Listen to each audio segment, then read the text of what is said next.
Hello all, this is David Rodriguez, quantitative strategist for dailyeffects.com, here to talk about the Japanese yen, which is kind of repetitive because that's all we've been talking about. But today and yesterday especially, it's been really moving. So the critical question is this finally the move we've been talking about ad nauseum? And the fact is that there are a couple of factors lining up such that it just might be. The first and foremost, the purest thing in trading is just looking at price. Why? Because price represents pure market psychology. If everyone's buying or more people are buying aggressively than selling, then price will go up. If they're selling more aggressively than buying, price will go down.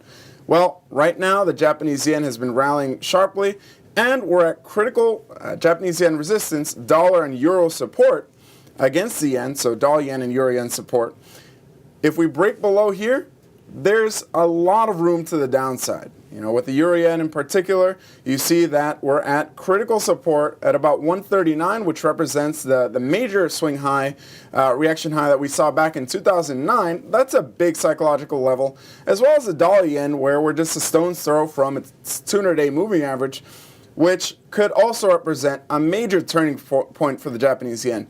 Beyond that, a lot of what we were talking about yesterday was just that major shift in sentiment in Japanese yen, specifically the euro yen, where we're seeing that traders are their most long euro yen and least short since a couple of key turning points. So obviously there's a chance that this is just another one of those turning points, that it could be back in, just like we saw back in November, when the euro yen simply bounces off what was then, in hindsight, a sentiment extreme, but there's obviously a possibility that this could be a much larger reversal, and that's exactly what we're watching for. The wild card for me is basically what happens next in the next few days.